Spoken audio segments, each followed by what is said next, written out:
Okay, here we are. Hello, I'm Gina from Still Life Ceramics. Thanks for coming back, or if this is your first time watching one of my videos, thanks for coming here for the first time. I'm going to talk about carving today. This is a way that you can zhuzh up something that you've already made that's at the leather hard stage. Here's some examples of things that I have carved. Ooh. Here's another carving pattern that I'll go over today. So all you need for this is something that's leather hard that you want to put some sort of a little decoration into. I like to have a piece of leather hard clay rolled out into a little slab, and that way I can use this as scratch paper kind of to practice on. And then also there are lots of different tools that you can use for carving. I'll go over what some of these are. You really only need one of these, but it's nice to have a variety of things. So let's go down here. Okay. So let's talk about some of these tools. One of these trimming tools that's used in wheel throwing, these are great. And a lot of these have different ends. So here's like a pointy part, here's a round part. You can just take this in the clay, here's the round side, and just carve out stuff like that. And if you switch to the square side and use that corner with the same motion, I'm getting a little bit different of a pattern. And here's like a little tiny metal tool. These are great because they're nice and sharp. I'm doing the same hand motion I was doing a second ago, but because the tool has a different shape on the tip, I got a totally different look. With these little round ones, you can actually like scoop out little dots, almost like you're using a melon baller. So that's really fun to do. These bigger ones, like if you have a really big pot, you want to carve out some big stuff like that. Here is a tool, maybe you don't have any trimming tools. I just made this out of a bobby pin that I taped to an old broken tool, or you could tape it to a pencil or a paintbrush or something. Just make sure you tape it up really nice because you don't want your tool wiggling around. So like, let's see. And something with a little tip like this, like if you want to, it doesn't just have to be like an abstract pattern like this. You can draw a picture, which is not something I do because I do not draw very well. But see, you can make some lines with this. Super cool. All of these little bits that come off, save these because these tiny pieces dry out really fast and you can make slip with these. So if you need slip, if you're making some mugs or, slip for attaching things to other pieces, save these little bits in a cup, let them dry out. If you can crush them into a powder and then sprinkle a little water on them and mix it up, and then you have some really nice slip. Let's see, what else do I have here? This little guy is really nice for detail work. I kind of hate this tool because the handle is so skinny. It's like not very comfortable to hold, but I do end up using this. And then this is a tool that's really nice from a company called Diamond Core Tools, just really good for carving. And I use this one a lot actually to create this texture. This is called a drag tool and it's from Mud Tools. But you can actually make this texture with anything with like a round tip like this one, and I'll show you how I do that right now. So here's this. Maybe I'll kind of rotate. You can see better a little bit what I'm doing. So you just kind of go. So this is why I like to do this on leather hard clay instead of wet clay, because you get a lot cleaner of a cut. You can do this on wet clay, but if you touch what you've done, you'll squish it. You don't get quite as clean of a carving. And it's just like, it feels good when like the tool kind of goes through leather hard clay. So what I'll do is just put like a foundation row at the top. And then, you can see there's no real pattern to this. Some people will kind of really carefully go in between the next row down, and you can make a really tidy looking pattern that way. But I like to just kind of not really think about it. And I vary my pressure a little bit. Sometimes I'll make like a big one, and then I kind of go to the bottom. Be careful when you get to the bottom so you don't go through that little bottom corner, unless that's what you want to do.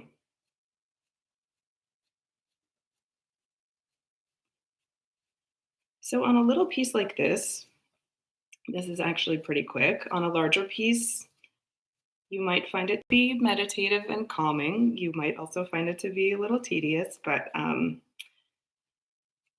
once you're done, it is really nice to sit back and look at all of that work that you accomplished.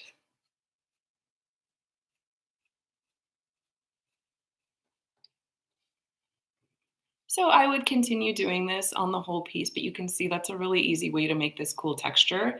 Um, and thinking about glazes, so these two pieces both have that texture. This one, I used a glaze that doesn't do a lot of breaking. The color is pretty uniform. You can see like on some of these high spots, the glaze turns light colored, but this gives it a more subtle appearance. Whereas this one, not only does this glaze break a lot, but it's on a really dark clay body, so you really see a lot of contrast here. So think about glaze selection when you're doing this because that'll affect the final look of your piece. So that's one way to do it. Um, Another thing you can do is do a little bit more of like a structured pattern. Now, some people, like if you want to do a really precise thing with like everything being evenly spaced out, you would want to take, if you have a flexible tape measure, you would want to measure the circumference of your piece and think about, how much, if I want, let's say this is like 10 inches around and you want a mark, every half inch, then you would mark it off maybe before you start and then go in there. But you know what? That's not my jam. So I just kind of go in and start doing it. Let's use this tool here. And I'm also going to, so you can kind of do a quick motion like this. That's kind of how I got these. They're almost like diamond shaped, which are really pretty. But if I go in and instead of pulling it out in a fluid motion, if I kind of stop and then pull it upward, you get kind of a flat bottom. So like you get more of a triangular cut, which is really pretty. So I'm being a little bit more precise here. So even though I'm not really like thinking about making these like perfectly spaced out, I do want to be careful when I get back to the beginning of the row to not have it be obvious that like I wasn't paying attention and have like two of them be really, really close together or two of them to be really far apart. So I'm going to keep going around and I'm going to try to stay aware of where the beginning of the row is. And I'm not going to go all the way up to it right away. I want to think about what I'm doing. I'm keeping an eye on that.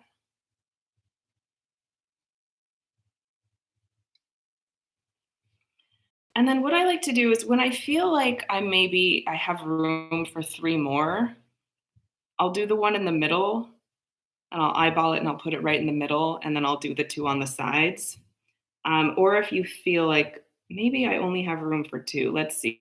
So sometimes I'll take my finger and see like how wide two of them are. I kind of feel like I want to just put, well, how wide are three? I'll put three here.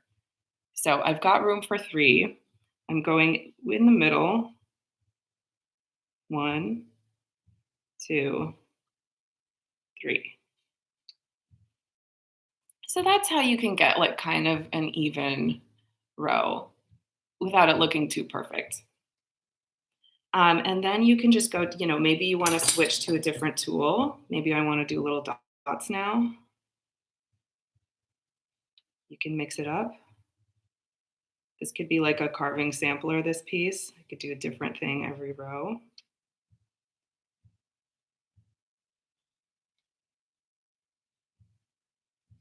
So you get the idea, fun, fun. With stuff like this, I'm gonna do more of a glazing technique like this, where I dip the whole thing in glaze and then I wipe the glaze off of the front. So the brown that you're seeing here is actually the bare clay body, and then glaze pools in the notches. And when I wipe it with a sponge, it doesn't all wipe away. So this is sort of like a glaze inlay with bare clay. So I think that looks really pretty with this type of carving. Really quickly, I want to mention the difference between stamping and carving. Stamping is something that you can do to damp clay or wet clay. That's where you take something and you put an impression in it without really removing clay. Carving is, taking a tool and removing clay. It's a reductive process. So maybe the piece that you wanted to work on today is still like a little wet, and you don't want to carve it because it's like wetter than you want it to be, but you won't maybe want to futz with it a little bit. Stamping is something you can do, and this is where it's fun to look around your house or your toolkit and see what you have, because you can really use anything. Here's like this pottery tool stick thing I have, um, and see what kind of a design you can get with that, or even similar. This one has a little bit more of a pointy end. I also peeked in my junk drawer and I found this 9-volt battery. So see how it has like these two circles and one of them is sort of like this hexagonal shape? I actually think this will probably make a cool stamping tool. So I'm flipping it around. Look at how fun that is. So stamping, you can try that. Stamping is really nice. Like if you roll out a slab, before you do anything to it, you can stamp it. And then like if you want to make a slab cup, you can form it into your shape or do whatever you want with it. So that's stamping. That's another option. Really fun to do. Third thing I want to show you is to do sort of a relief carving. And that's where instead of like carving away a design, you're sort of carving in between where you want the design to be, so you have a raised effect. And I've already gone on this piece and sort of sketched out where I want to carve. So I want these areas to be raised and then have it be a little bit recessed in here. So I'm going to go in with this little tool that I have a love-hate relationship with. I like this one because both of the ends are pretty small, but this one is pretty teeny tiny. And I usually like to start with just a very small tool. You can always remove more clay, but it's hard to go back and add clay in, except I'll show you actually. Here's something that I have done a few times. So let's say you're doing something like this, and sometimes the tool gets away from you and you carve something bigger than you wanted it to be. You can grab a piece of fresh clay from the bag. And since I don't have the bag next to me, I'll just take this piece that is still a little moist. I'm going to dip it, or I'll dip my finger in water just to sort of rehydrate it.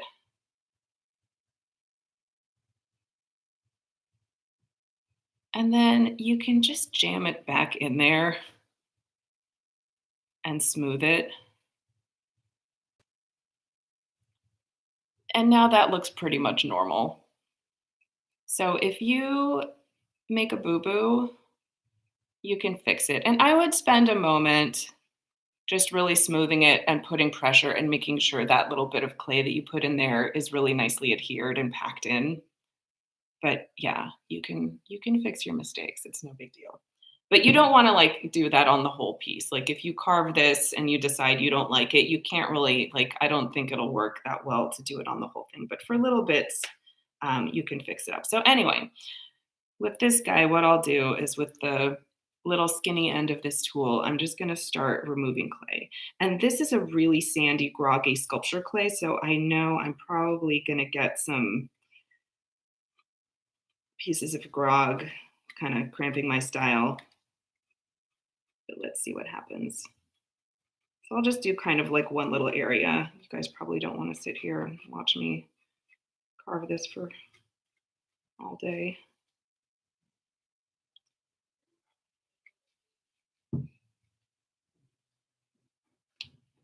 Turn it toward you guys.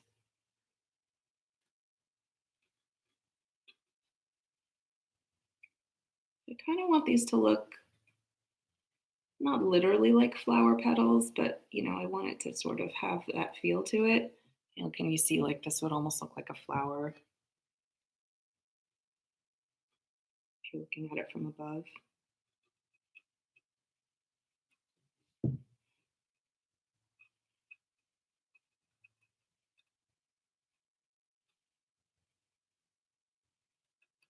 And usually, what I do with this type of a situation is I just kind of go around. Obviously, this is pretty raggedy, it's not as refined as it could be, but I'll go around and just get it going, and then I can get a sense of what it's starting to look like. And then you go in again and do like some fine tuning to it. As you have probably discovered, making stuff with clay is a process, and you don't usually go from a lump of clay to completely done in one or few steps. It's more work than you sometimes anticipate.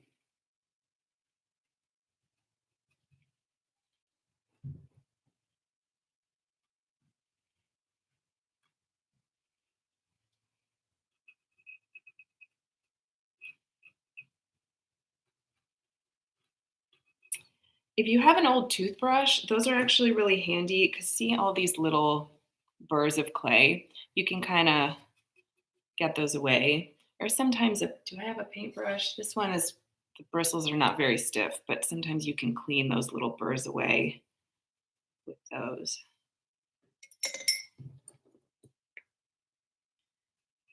So now this is just a matter of kind of cleaning it up. Maybe I do want to make these cuts a little deeper. The way I'm going to glaze this is I want the whole piece to be glazed, but no glaze on these raised areas. So what I will probably do is paint wax resist very carefully here on all these little areas, and then dip the whole thing in glaze. So we'll have glaze all on here, all up in these grooves. Maybe I'll wipe the glaze off of the rim too. So this clay fires to a nice dark chocolatey brown. And if I do like a light neutral kind of off-white glaze, it'll be kind of white, white in between here, and then the pretty brown clay. I think it'll look pretty striking. So I don't know how much of this y'all want to see.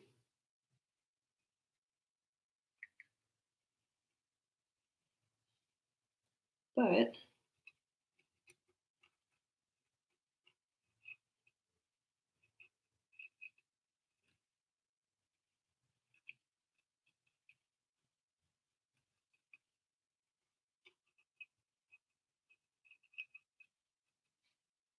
maybe I'll soften some of these corners. I don't want this to look, I want every petal to look kind of different.